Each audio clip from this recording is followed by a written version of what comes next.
All right, everybody, welcome back from our last break before lunch. Really quickly, I just wanted to make a short announcement that unfortunately, we've had some difficulty connecting with the speaker that was going to be for the retiree luncheon.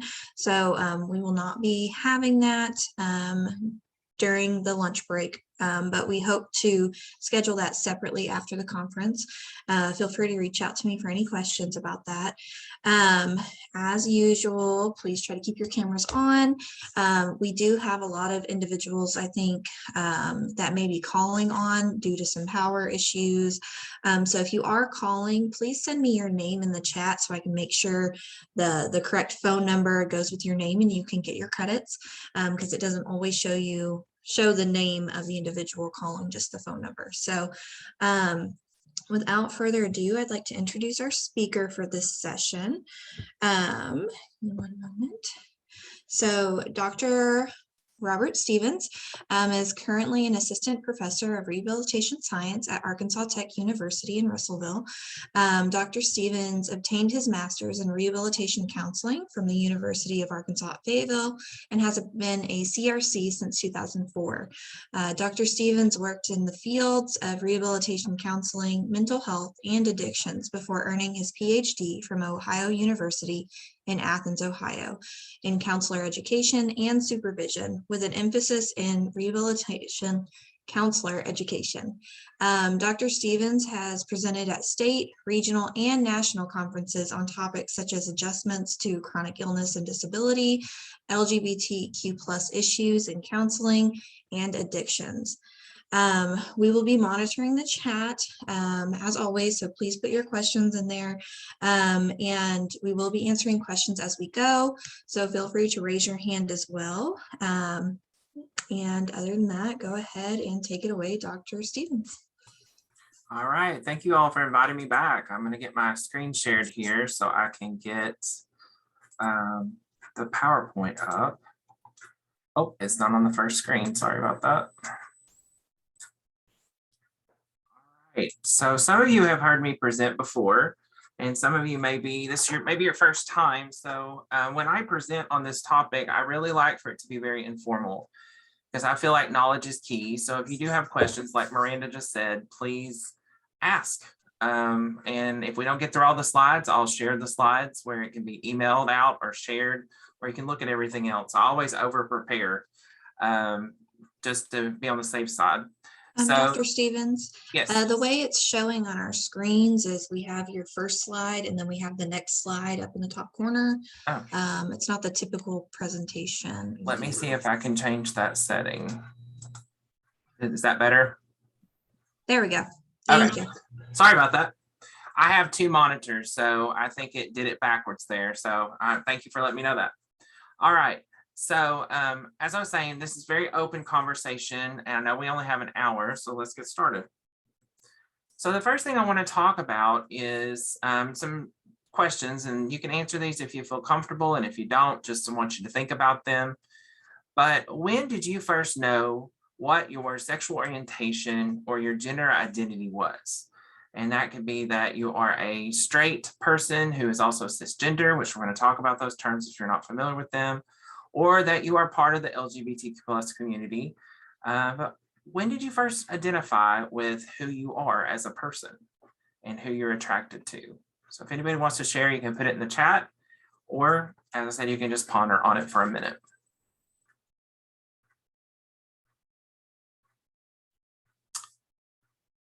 So I'll share while we're letting people think. I knew from a very young age that I might not be straight, but I didn't know what to call it because I didn't have the correct terminology. I identify as a gay cisgender male. But from a very young age, I knew that I wasn't like all the other little boys because I thought girls were pretty, but I wasn't really attracted to them and I didn't want to date them. So for me, I knew probably around the age of 11 or 12 that I was different, but I didn't know what to call it because I didn't have the terminology. Looks like people are starting to put in the chat.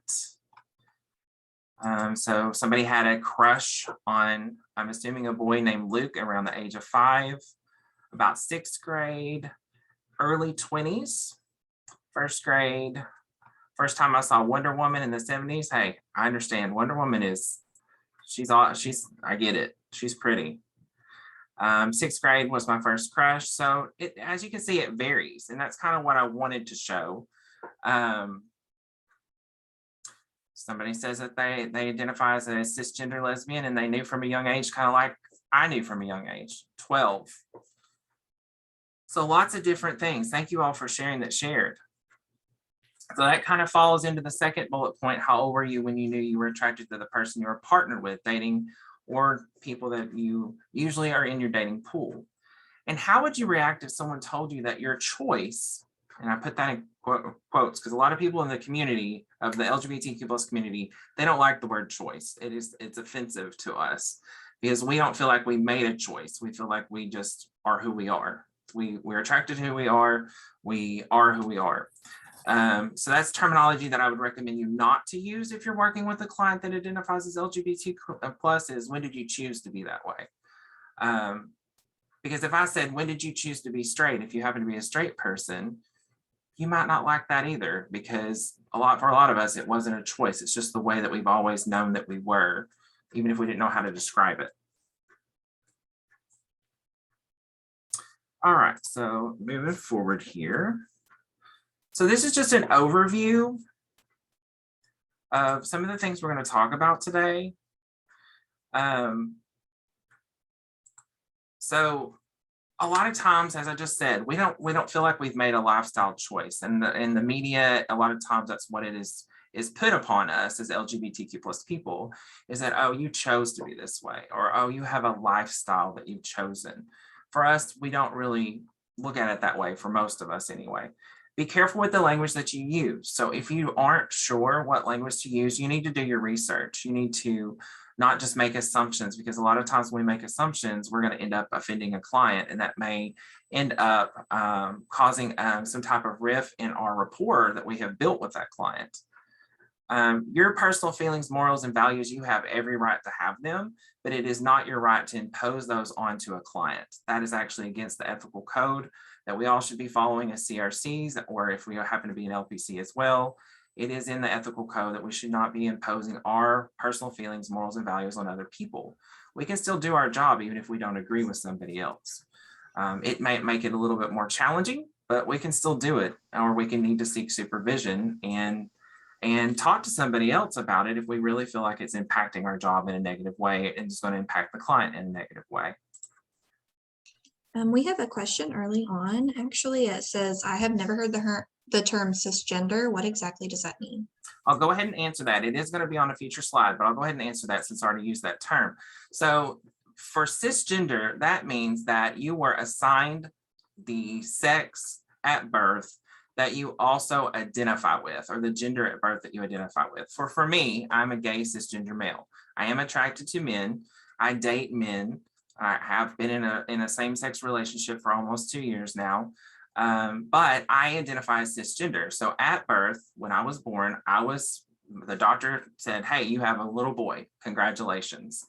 And I have always identified as a boy or a male. I have never once thought that I was not male or identify as male. Now, people that identify as transgender, they were assigned a sex at birth, but that doesn't match up with who they feel that they are, who they identify with. So the term cisgender describes people that were assigned a sex at birth that also matches with the psychological gender that they identify with. So a lot of us in this room are probably cisgender people, people who were assigned a sex at birth that do not match up with how they psychologically identify with for their gender or sex. Then they would be considered transgender or non-binary. And we're going to talk about those terms here in a few minutes. So great question already. I love the fact that y'all are going to be interactive. Basically be respectful. Again, we don't have to agree with everything that other people do in their lives. It is okay to ask questions when you have a question. Just don't expect the client to be your sole educator. That can be very overwhelming for any client, whether that be a client just with a disability or a client who happens to have a disability and be part of the LGBTQ plus community. Can't talk all of a sudden. Because a lot of times as people in the community of LGBTQ+, we get overwhelmed because of how many questions we get. I don't mind questions, so ask away today. There is no limit of questions with me. And if you have questions after the presentation, I'll give you my email and you can email me. And we can have conversations even past this presentation. So I want you to have this information where you can be the best rehab counselor, rehab professional that you can be to all your clients, including the LGBTQIA+ population.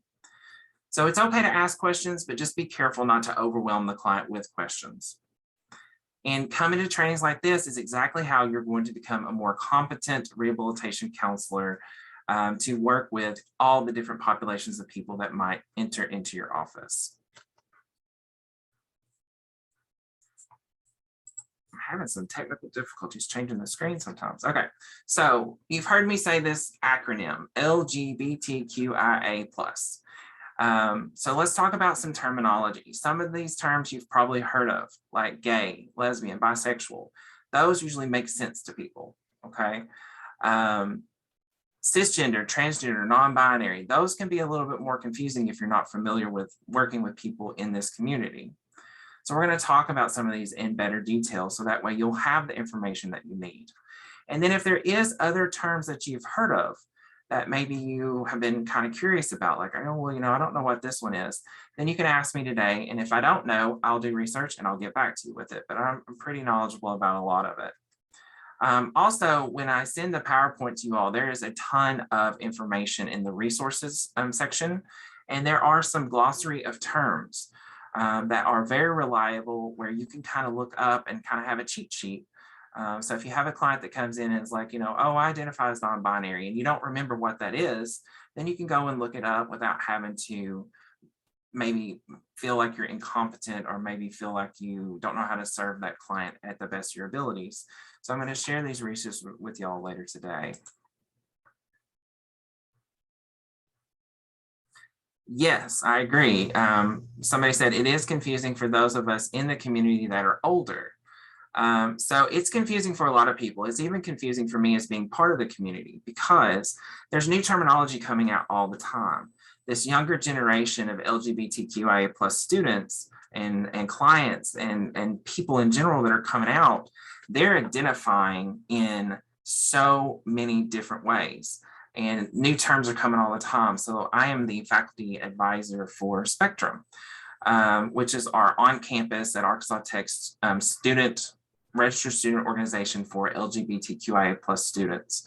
And I'm hearing new terms all the time. And I have to say, hey, you know what? Do you mind educating me about what you just said? Because I'm not familiar with this term. Or can you tell me where I can find resources?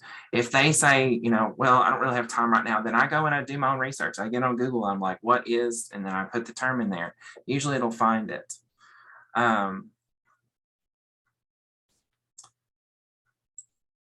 Okay, so let's talk about a few of these terms that maybe aren't as familiar. So we talked about cisgender versus transgender. Was there any other questions about that maybe I didn't make it clear? I'm not seeing anything pop up, and for time's sake, well, if you're typing, we can come back to it. Bisexual versus pansexual is the next one that I wanted to make sure that we talked about very briefly. Bisexual is usually one that most people understand. It's someone that is attracted to those in their same gender as well as to those in a different gender. So for instance, a client might say that they are attracted to men and women and that they have dated men and women. With pansexual, that is a term of someone who is attracted to people of any or all genders.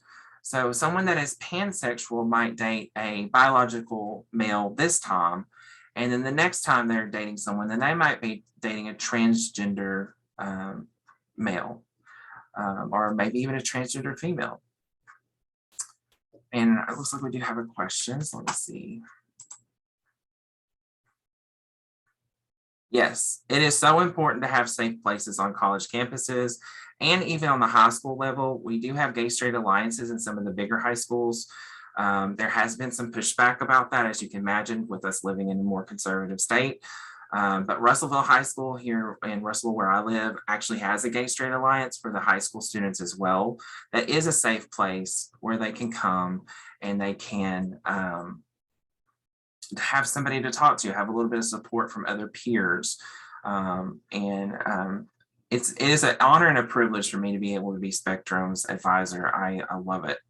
It's just such a great organization, and I have some wonderful students that lead the organization and do a wonderful job. They're actually doing an event tonight that I'm not going to be able to go to, but I have full faith that they're going to knock it out of the park because that's just what they do.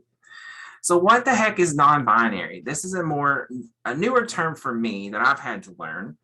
And so this is a person whose gender identity does not conform to the gender binary. So they're not really identifying as male or female, which is that they just kind of fall somewhere on the spectrum in between the two. And I have a graphic here in a few minutes that we'll look at that can kind of show you a little bit more for the visual learners that maybe explains it a little bit better than even I'm doing right now.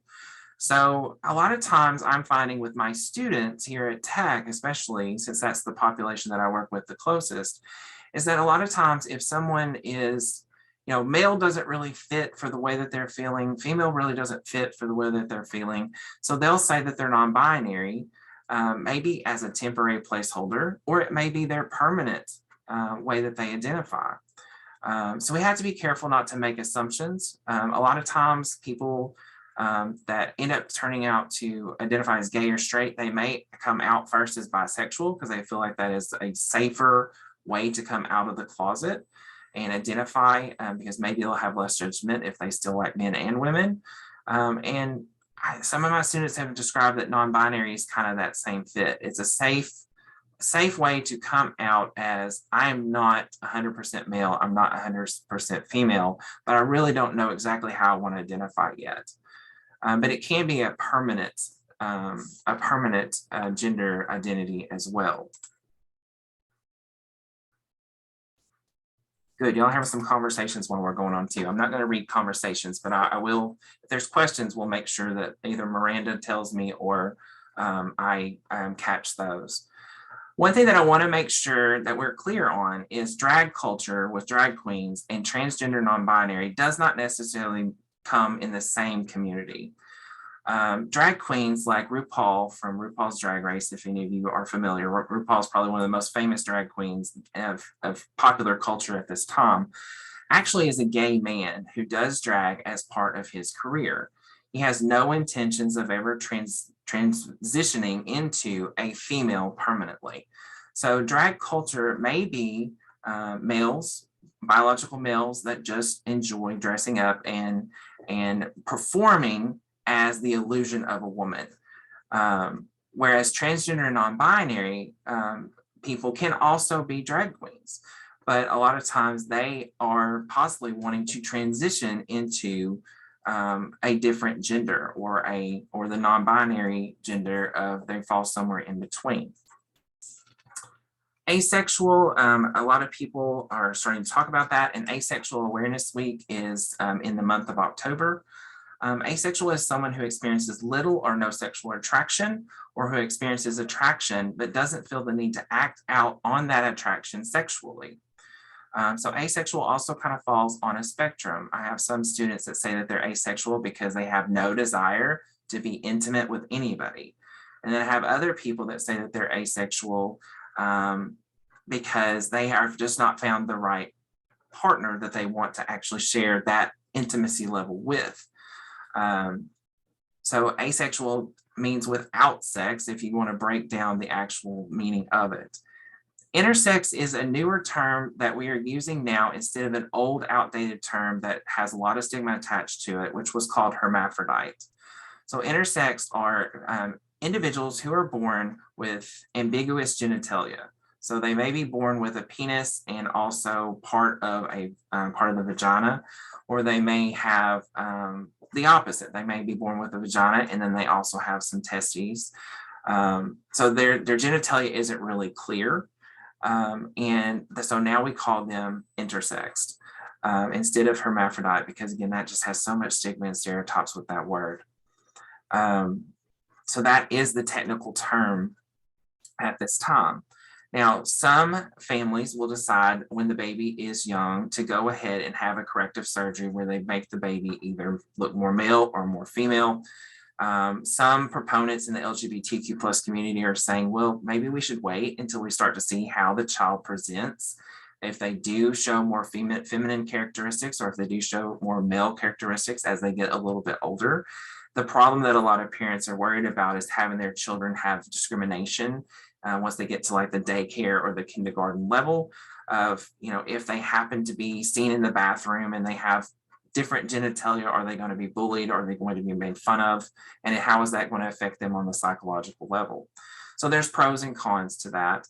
But some people that were born intersex later come out to be transgender or non-binary because they feel like their parents made a choice of which genitalia was the more prominent one, but then they identify differently than what that genitalia might have told them in the beginning.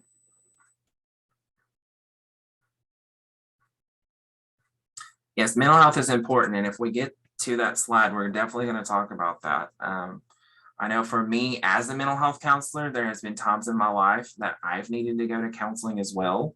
And I am not ashamed to say that because of the fact that of being a person with a disability, chronic illness, and being a person with that identifies as LGBTQIA+, then, that life is not always just peachy all the time like we would love to think that it would be. If there are other terms that you're not familiar with, you can put them in the chat. We can talk about them, or if you have more that you think of later, then we can talk about that later, even if it's an email later. Okay, so this is what I was talking about. We have two diagrams that we're going to talk about for just a minute. Yes, lots of microaggressions do equal trauma. That could be a whole other presentation about that. So thank you for bringing that up. So we have two diagrams here that talk about some of these things that I've talked about on the previous slides. We have the genderbread person here, and I actually like the gender unicorn slightly better, which is on the second screen. Why is this thing? There we go. So the gender unicorn is brought to you by the Trans Student Educational Resources website. They have a ton of really good resources. And I think I included their website in the resource packet. If I didn't, I can get it to you.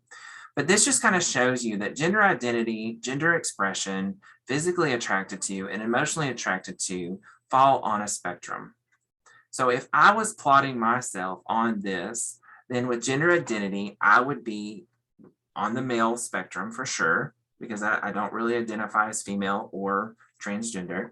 With gender expression, I would say I'm about 50-50. I would say I'm pretty masculine, but I do have a lot of feminine characteristics. There's a lot of stereotypes about gay men being very feminine, and that's not always true, but I can be when I want to turn that on and have fun. So I would say I probably would fit 50-50 between feminine and masculine. So I'd kind of fall on both of those spectrums. I was assigned male at birth, and I do identify as male. So I would be the center green here. Physically attracted to, I would be mostly on the male spectrum. I do find women attractive.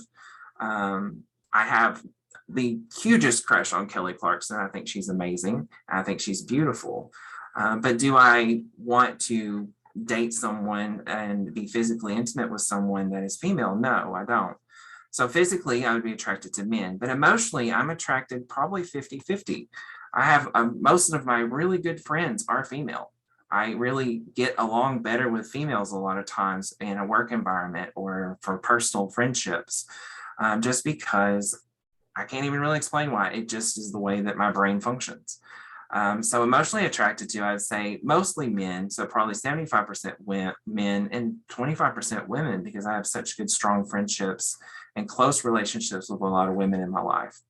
Now, each client that you might be working with would plot themselves differently. And if you were to do this exercise for you, everybody's would look a little bit different. It just goes to show that everybody has their own way of identifying in all of these different areas.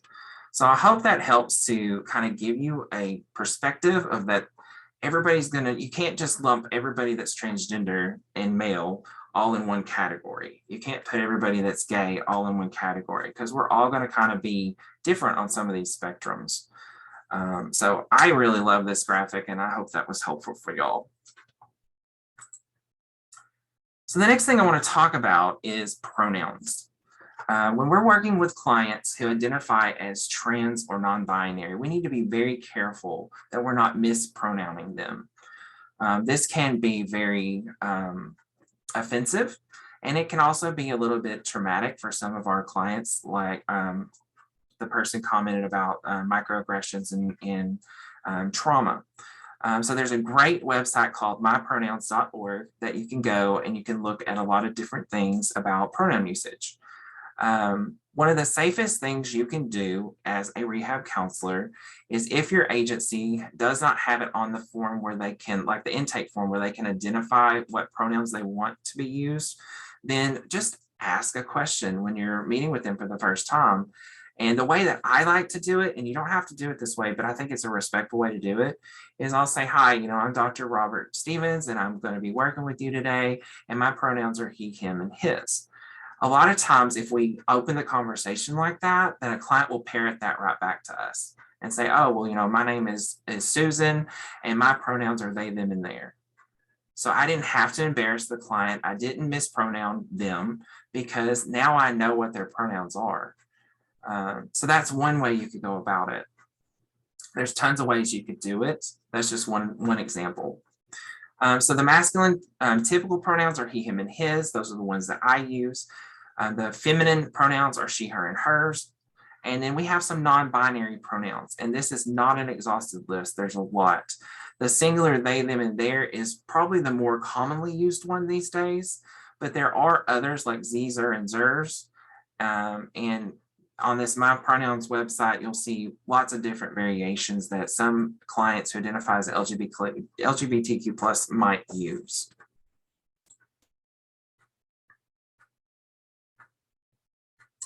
How do you deal with clients who are aggressive when you ask their pronouns, what their pronouns are? I have not experienced that, but that's an interesting question. I don't think I've ever had that question before. I would try to probably not in that moment. I would explore it in that moment because if they're already getting a little aggressive, then this is a very touchy subject with them. But hopefully over time, maybe they'll build that trust with you where they can kind of explain to you why they got so defensive or why they got so aggressive with pronoun usage. A lot of times I think it does go back to family, friends, maybe coworkers that refuse to use the right pronoun. And so they just kind of get fed up with so many people not respecting them that then they get a little bit pushy or a little bit aggressive of, my pronouns are he and him and you can't call me anything else. I've heard some of my students talk about that with some professors here on campus that may be a little bit hesitant to use the they, them, their pronouns. But yeah, that's a good question. I would just first off, I'd try to calm the situation down instead of escalating it. And like I said, in that moment, you probably don't want to ask too many questions if they're already being kind of aggressive. Okay, it's more like a microaggression than a full-out aggression in my experience. Okay, thank you for clarifying. So yeah, I would assume, and again, I'm assuming, and I just told y'all not to do that when you're working with this population, but I would assume that they're probably being a little bit more pushy with it because they've been disrespected before by possibly even professionals. And that may be why they're being a little bit more pushy, a little bit more microaggressive with these are my pronouns and there's no other, this is what you have to call me. Just kind of they're setting their boundaries, but maybe not doing it in the most common or professional way. So hopefully that answered your question or kind of helped you think about it for a minute from a different perspective. Okay. Yes. All right. Great. Great question. Thank you for asking that. I love it when I get stumped and I have to think for a minute. That's great. Because I don't think anybody's ever asked me that. That's why I love doing presentations like this, because I get some really great questions and then I go back and I do research and I add it to the presentation. That's why this PowerPoint, when you get it, is like almost 50 slides long, even though I knew I only had an hour. I don't like taking stuff out of it, but I reorganize it to what I need to talk about in that day. And then I keep everything else in there so that way when I send it out, you can still look at all the extra stuff that we didn't get to. So preferred name versus dead name. This is mostly with our transgender and non-binary clients. A lot of times when somebody decides that they are going to transition and live their true identity, then they don't want to be called by the name that's on their birth certificate anymore. In the community, they call that their dead name. And the first time I heard that, I was like, oh my gosh, that sounds so horrible. Why would you call it that? But that is what the terminology that the individuals who are transgender and non-binary use. So for instance, if a person was named Michelle, but now they are transitioning to be male, then they may change their name to Michael, or they may change it to something completely different. Refusing to call someone by their preferred name can do more harm than good. So it is best practice in the research that I've done and in the actual lived experiences of working with transgender and non-binary clients, that is in our best interest to call them by the name that they prefer. I mean, my name is Robert. I've always told people, if you know me well enough, call me Rob. I don't answer to Robert a lot of the times. I'm not transgender, but I would think that it would be even more traumatizing if you are trans or non-binary to be called by a name that you just really do not want to be called. Now, I know that gets kind of sticky in some situations because if they have not legally changed their name, then we need the birth name on the documentation. But a lot of agencies are doing it where you put the name that is on the Social Security card or the name that's on the birth certificate, and then there's a line underneath it on the form where you can put preferred name. And so that way the client who may not have the funds to go and get their name legally changed has that option for you to call them by the name that they prefer. And there is a lot of agencies that are changing their forms to be more inclusive by putting pronouns and putting preferred name and things like that on their forms, which is great. Tech is in the process of changing some of that stuff because of some of the advocacy work that Spectrum has been doing and that I've been assisting them with. Okay. So when we're doing documentation and being inclusive, a lot of the times, as I was just talking about, the documentation doesn't include trans and non-binary individuals. So gender only has a spot to mark male or female. And for somebody that's trans or non-binary, they may not identify with one of those two options. And so they don't feel comfortable filling out the form. And then we don't have a form that has all the information that we need for our agency purposes. Another example, single, married, divorced, widowed, or other. For some people that are in a same-sex relationship, that other category feels kind of icky. It's like, well, I'm not important enough to have an option for partner or significant other. So I don't feel included on this form. Now, marriage equality is legal, so some individuals who are in a same-sex relationship will get married and then they can put married. But for a lot of us that are not married, we just kind of feel left out on some of these forms. We talked about the pronoun thing before. So if you were in their shoes, how do you think that would make you feel when you're filling out paperwork that you don't feel like the paperwork represents you? It probably won't make you feel very good, right? So just advocating with your agency to be more inclusive with paperwork is really important. You may not see a lot of transgender and non-binary clients in your offices at this time, but the way that the research and the statistics are showing, we're going to have more and more individuals with disabilities that may be coming out of the closet and being part of the LGBTQ plus community. We've been seeing the numbers go up over the last 5 to 10 years, where more people are getting more comfortable being their true selves. So I would not be surprised if you don't start seeing some clients who might identify as LGBTQ plus if you haven't in the past already. So let's talk about intersectionality, because that was part of my title of this presentation. So people with disabilities also sometimes identify as part of the LGBTQ+ community.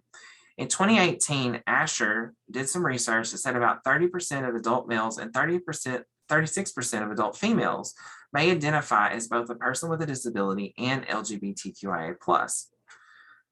There is a much higher incident rate of overall risk of discrimination for individuals that fall in both of these categories, as you can imagine. And that is due to the compounding identities and related stigma, bias, and prejudice that both of these communities experience on the daily. So if we have a person who identifies as an Asian American female who has a diagnosis of multiple sclerosis, and she also identifies as bisexual, how many levels of discrimination could she possibly experience? Does anybody want to take a guess? I'll say it one more time. Our client is an Asian American female who has a diagnosis of multiple sclerosis, and she identifies as bisexual. So how many levels of possible discrimination or stigma might she experience? You can put it in the chat. Y'all are so smart. One person put 5. I had 4. So I had race, I had gender, I had sexuality, and I had disability status. So if the person that put 5 wants to correct me of one that I might have missed, then I'm all ears. And then okay, that's a good point. So they said and all together. So the 5th one would be that they all intersect and could play off of each other. So yeah, I think that's a good point. Again, something else that's new with this time of doing the presentation. So that's great. So we have to be careful of that. And, part of our code of ethics says, this is an ethics section, but I do talk about the ethical code briefly in this presentation, that we have to be protecting our clients that are from diverse populations. So we have some clients that are going to fall under multiple levels of diversity. Great feedback.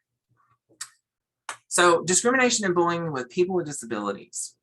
So estimated by the World Health Organization in 2020 that around 15% of the world population, or around 1 billion people, are living with disabilities at this time. It's the world's largest open minority group. So anybody can join the disability community at any time.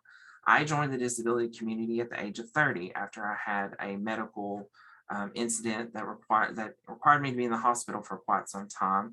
And now I am a person living with diabetes and chronic pain and chronic fatigue syndrome. So I had worked with people with disabilities in my career up until that point, and then now I am part of the disability community.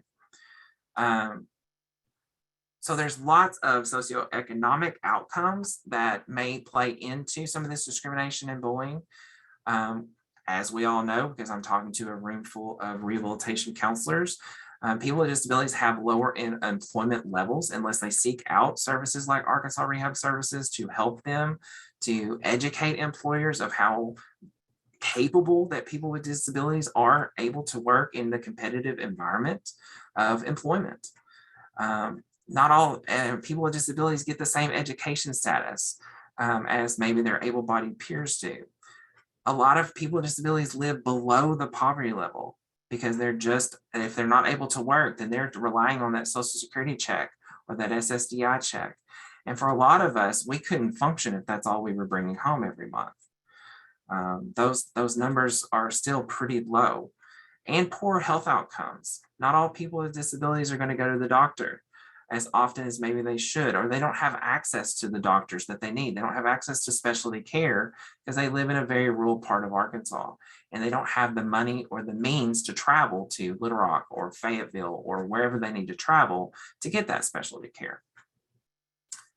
Children with disabilities are also more likely to be bullied as compared to their able-bodied peers. And this is due to all the things that you see down at the bottom of the screen there. It could be due to the disability itself. It could be due to the lack of education of their peers, not understanding that, yes, maybe they are a person in a wheelchair, but they can do just about everything else you can do. They just do it in a little bit different way. And so we need to advocate for that to try to help stop our kids with disabilities from experiencing so much discrimination and bullying.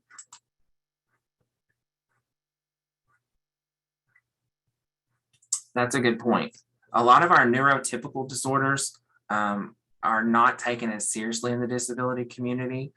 I'm actually really interested in doing some research on developmental disorders and LGBTQ plus people, if I can find the time to do it, because I am seeing a big influx in college students right now here, especially at Arkansas Tech, where they are a person who identifies as LGBTQ plus, and they are falling somewhere on that neurodevelopmental disability spectrum. So they're either on the autism spectrum, or they have a learning disability, or they have ADHD. And I'm seeing just a big influx of that right now. So I'm really interested in possibly trying to do a qualitative study within the next year of looking at that and seeing, how does these two worlds meet, and how does that work for an individual who identifies from both of those populations. So good point, Miranda, and I appreciate you sharing that, because I agree. I don't think they are taking this seriously, because a lot of times when somebody has an invisible disability, people don't ask the same questions. They don't understand them as well. When we see somebody sitting in a wheelchair, then we have that visual representation of this is a person with a disability. When we see somebody with high level functioning autism, we may walk past them in a store and have no earthly idea that they have a disability, because they're high functioning. They can do a lot of the things that we can do. So therefore, we may not treat them the same way, or the general public. We as rehab counselors, we would treat them fairly. And we would give them the dignity and respect that they need to make sure that they get the same quality of life that everybody else does. But the general society may not understand that someone that's high functioning doesn't get the same treatment.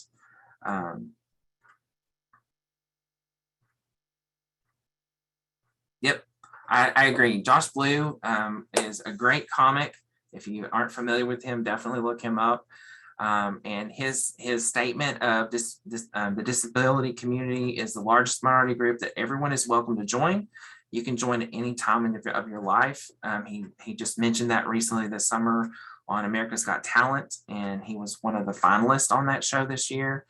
Some of his comedy can get a little raunchy if you watch it on some of his YouTube stuff, but I think he's hilarious. But he is a really good advocate for people with disabilities as well. So next we're going to talk about discrimination and bullying with people who identify as LGBTQIA+. So you're going to see some overlap with the disability community that we just talked about. So in 2020, there was a USA Today Gallup poll that said that about 5.6 of Americans are currently identifying as LGBTQIA+. Those numbers are probably higher than that, because these are just the people that felt comfortable to respond to that poll. A lot of people may be living in the closet still because they're not really comfortable letting people know who they truly are. And we should always respect that when people are not ready to announce their sexuality or their gender identity. Everybody comes out when they're ready. So around 18 million Americans that identify as LGBTQ+, and the number is continuing to grow.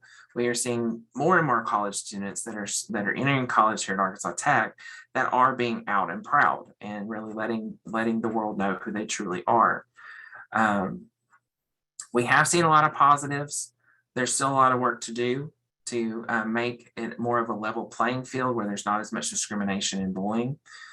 So we have marriage equality. We have some employment protections now that we didn't have 5-10 years ago. But discrimination is still really high, and discrimination against the trans and non-binary community is at the highest level at this time as compared to the rest of the people that might be in the LGBTQ+ community. In 2017, this is a little bit outdated, but it's still pretty important. 33% of LGBTQ youth reported being bullied in school, and 27.1% reported being cyberbullied, as compared to heterosexual cisgender peers only reporting 17.1% being bullied in person and 13.3% being bullied online. And 10% of LGBTQ plus students in that same survey reported that they didn't feel safe at school to be themselves. So therefore, they might not be telling their teachers, they might not be telling their peers that they are part of the LGBTQ plus community because they don't feel safe. That goes back to that comment earlier of how important it is to have a safe environment, some type of safe environment for our individuals that identify as LGBTQ plus. Because they may not have that at home, they may not have that at school, they may not have that in their community.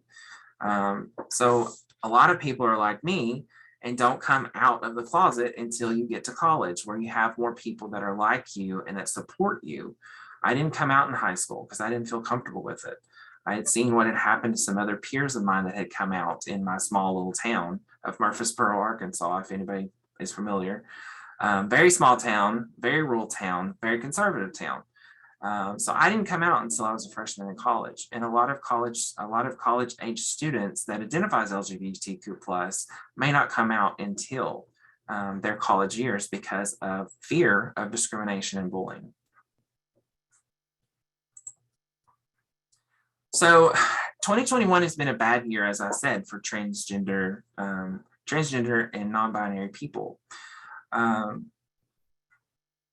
8 states have passed anti-trans sports bans, and that continues to grow. There's still some that are being debated on right now. And these anti-trans sports bans say that if you were not born biologically male or biologically female, then you should not be competing in high school or even possibly the collegiate level of sports in that group of people. So if you are now a transgender male, then you should not be allowed to train and compete with other biological males. And there's a list of the states as of that I know of that have passed it, but there have been some other states that have that are still debating it. And I've listed those 5 that are still debating it. Some of those may have changed to either passing or rejecting it. 24 other states drafted this type of legislation, but it failed. Now, Arkansas's anti-trans sports ban is held up in court right now. It has been challenged as being unconstitutional, so it is not being enforced at this time. But until the court case has been finalized, we're not going to know what the final result is on that. Really quickly, there's a great comment from Heather Grigsby. Some students are not telling their teachers because their teachers are part of the bullying by not using the right name or pronouns, or by not recognizing the student as one that has identified. That is a good point, and that is sad that that is happening. We are trying to advocate for that to change, but it takes teachers in those school districts where that is happening to be the advocates for change. It takes the students to report those teachers. And a lot of times, we're even finding on the college level, students are very hesitant to report a teacher or a professor that is misgendering them or mispronouncing them because they're afraid of academic retaliation. Now, here on the college level, we have Title IX, so that should protect them from that happening. But on the high school level, it would be up to the school board. It'd be up to the principal and the superintendent to make decisions on if that teacher is being inappropriate. There was a bill that I was also proposed that luckily did not pass here in Arkansas that said that teachers and professors do not have to use the correct pronouns or the preferred names. That bill did not pass, but they had tried to make that a state law here in Arkansas in this 2021 year legislation, which was really sad that, we need a law, or they felt like they needed a law to protect teachers from having to do something that's just a basic courtesy. I don't want to get on my soapbox about that, but that law really, really made me mad when that came up. A lot of these have. Just a heads up, we've got about 10 more minutes. Yeah, I know. We're running out of time, but that's okay. We're having some good conversations, so that's great. 2 other states have enacted legislation restricting gender-affirming care for trans youth. Arkansas, unfortunately, is one of those. That law has also been challenged and is held up in court. 19 other states have tried this type of bill and it failed. And I believe there is a couple of states that are still debating a similar law. Yes, I agree. It is very disappointing. Yes, now that is true. We do have to turn grades under the name that they're legally registered as. So if you are a teacher on the high school or college level, it can get confusing if you have a transgender or non-binary client, because probably on your roll or in your grade book, it's going to say the name that they were born with. And that is the name that has to be used for a lot of things until they have legally changed their name. But in the classroom, it's just common courtesy to, or in your office, if you're doing counseling, is to try to use the preferred name.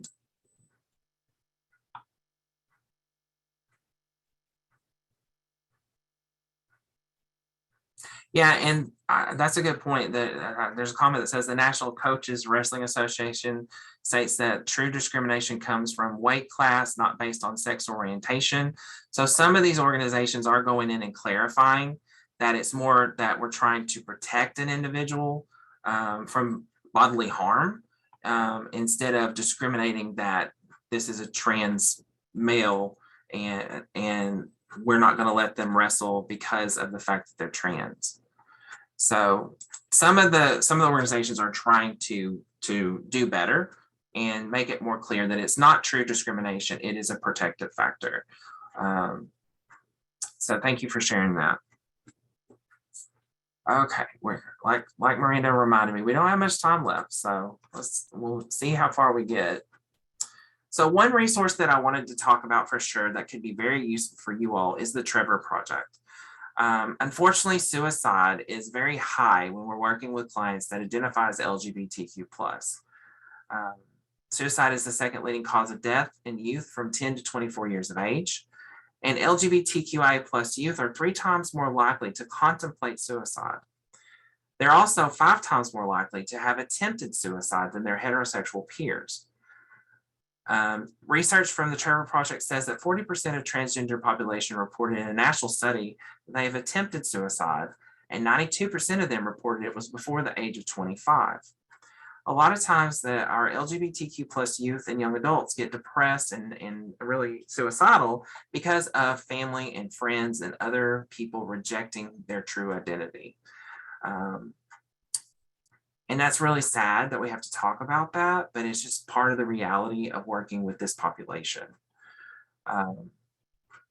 Youth that were rejected by their family were 8.4 more times likely to have contemplated or attempted suicide than youth that had supportive family.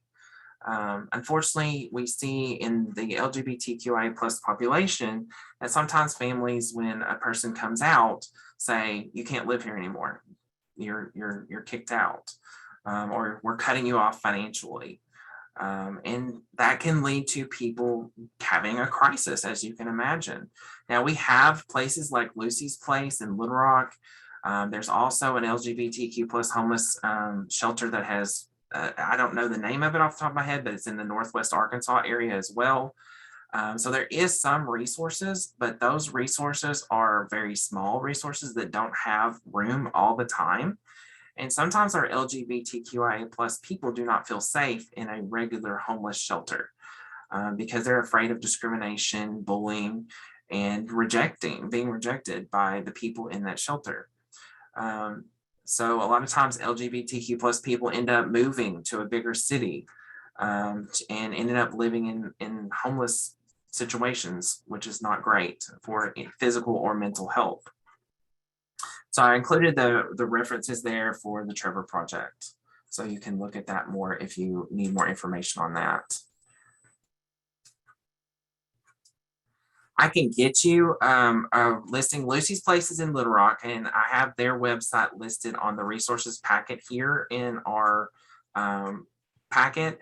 I just found out recently about the LGBTQ+ homeless shelter in Northwest Arkansas. I do not remember the name of it off the top of my head, but I can get that information and I can share that with the association so it can be shared with the members of the association. I'll just have to reach out to one of my colleagues that told me about it. I've been meaning to do that anyway because I wanted to make sure I had it as well. Yes, I will definitely make sure that we get that information to you. I'll write that down so I don't forget. All right, we only have about 5 minutes left. So, and I think what I'd like to do is just leave it open for this last 5 minutes for any questions or concerns that you might have that I could share with you. And I am going to fast forward a little bit here to get to my email. As I said, I had way too much information for just 1 hour, but I will be glad to share the PowerPoint. Here is my email address. Here's my contact information. So, and I'm going to send this email or send this PowerPoint presentation to Miranda here as soon as we finish up. So that way she'll go ahead, she'll already have it. And that way it can be disseminated as needed. This is not copyrighted information. All this stuff has been cited of where it came from. And if you have any questions, you can ask them real quick if you want to ask them in the chat, or you can email me personally. I'll be glad to get back to you as soon as I can. As you can see, this is a huge passion for me. And I love talking about this topic. And I think I'm going to have to start breaking these presentations up into a part 1 and a part 2. So I have more time to talk and do some more education. But this was just the general overview of resources that can help when you're working with individuals. And like I said, with the references slide, there's glossaries of terms that you'll have, and I put the links in there. I have some Arkansas specific websites, and Lucy's Place should be on this. Lucy's Place is right here. That is the homeless shelter and resource center. They do case management as well for individuals who are LGBTQ+ that are homeless. Our Care is a great resource as well. I'm sure y'all are aware of them. They do the Ryan White and HIV care now for the state of Arkansas. And then I have some just national websites and references as well that are on here. So I'll go back to my email address in case people still needed to write that down.